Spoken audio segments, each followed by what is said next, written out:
Baik, Assalamualaikum warahmatullahi wabarakatuh. Ya, pada kesempatan kali ini kami akan menjelaskan ataupun mereview sebuah artikel mengenai batuan sedimen karbonat yang judulnya itu adalah Carbonate Component and Classification yang menjadi tugas dari mata kuliah Geologi Batuan Karbonat. Nah, ini adalah tampilan awal ya dari artikel ini. Nah, yang tulisan yang dicetak biru ini merupakan link, jadi bisa langsung diakses.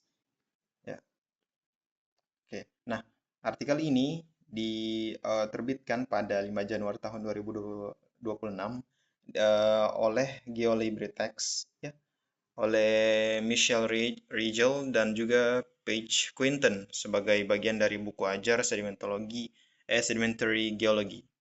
Ini tujuannya untuk memberikan pemahaman dasar tentang komponen dan juga klasifikasi batuan karbonat. Ya, ini adalah tampilan dari ilustrasi ya, komponen menyeluruh dari batuan karbonat itu sendiri. Nah, eh, jadi di review ini akan dibahas mengenai kelebihan dan juga kelemahan atau kekurangan dari eh, artikel ini menurut kami ya. Nah, yang pertama itu adalah untuk kelebihannya. Nah, kelebihannya ini kami sebutkan. Yang pertama itu adalah strukturnya jelas. Jadi di artikel ini itu dibagi menjadi komponen ya.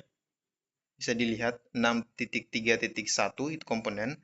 Kemudian dengan subbab yang terorganisir secara berurutan ya. Misalnya yang kemudian dilanjutkan oleh carbonate grain, uh, micrite, hingga sparit atau spar. Nah, di mana setiap jenis komponen yang diuraikan ini itu satu persatu. Jadi tidak ada tumpang tindih antara topik dan juga urutan penyajiannya itu logis ya. Nah, kemudian yang kedua, ilustrasinya mendukung. Nah, di artikel ini juga menyertakan beberapa gambar, di mana ini salah satu contoh gambar ilustrasinya. Adapun ada juga diagram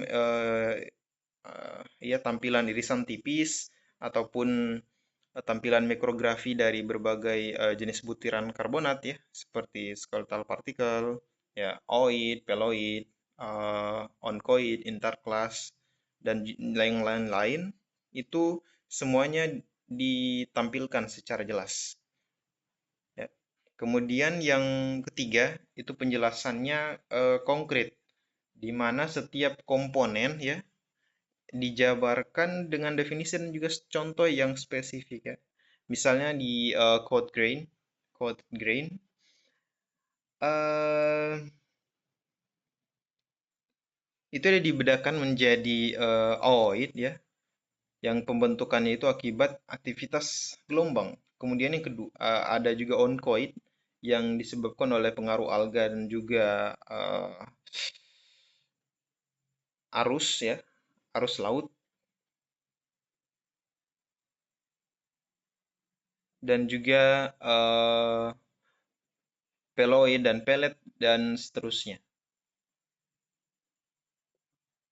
Nah, kemudian yang keempat itu adalah perbandingannya relevan. Nah, jadi komponen batuan karbonat yang disajikan itu disandingkan dengan komponen dari eh, batuan silisi klastik, ya. Seperti misalnya kalau di batuan silisi klastik itu ada namanya fragmen, ya. Kalau di eh, batuan sedimen karbonat dia namanya skeletal particle ya. Kemudian kalau di eh, batuan silisi klastik itu ada matriks, kalau di batuan sedimen karbonat ada yang namanya mikrit. Begitu pula kalau di batuan silsiklastik ada yang namanya semen. Kalau di batuan sedimen karbonat itu namanya adalah sparit ya, atau spar. Kemudian yang terakhir, yang kelima, menurut kami adalah klasifikasinya komprehensif atau meluas. Ya, jadi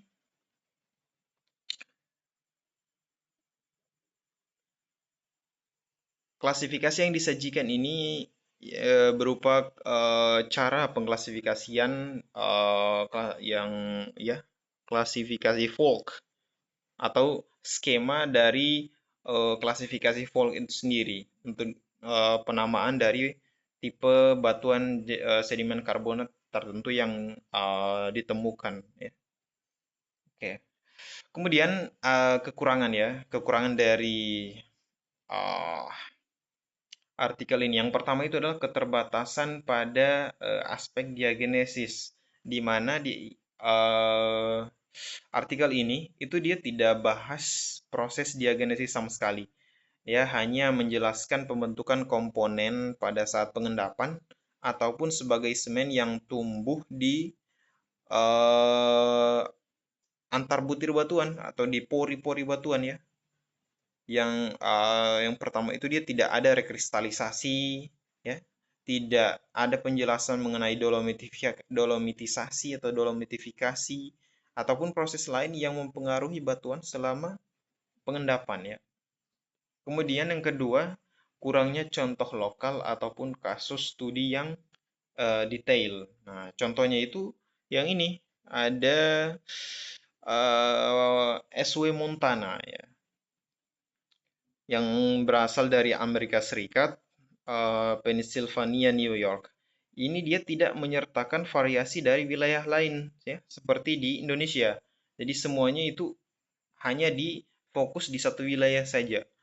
Jadi tidak ada kasus studi yang detail yang membahas mengenai karakteristik batuan karbonat di lokasi tertentu ya. Ini hanya satu lokasi saja, tidak meluas begitu untuk kasus studinya ya, yang diambil hanya satu lokasi.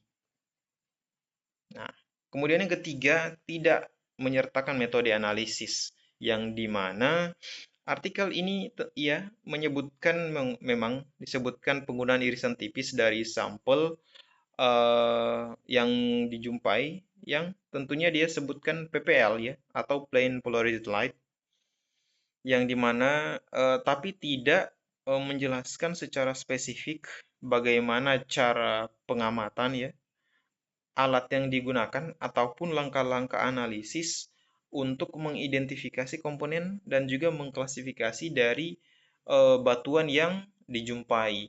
Meskipun mungkin di artikel ini memang tidak ingin menyajikan hal itu, tetapi menurut kami hal tersebut juga tentunya sangat penting ya, sebagai bagian yang melengkapi sebuah artikel agar pembaca bisa mengetahui secara menyeluruh apa yang menjadi kebutuhan mereka ya, dan juga supaya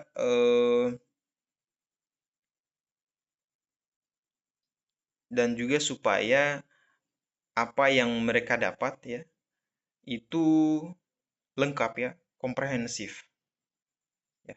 Jadi mungkin sekian apa yang bisa kami sampaikan mengenai review dari artikel ini. Untuk kelebihan dan kelemahannya, mohon maaf mungkin jika ada sedikit eh, kesalahan ya.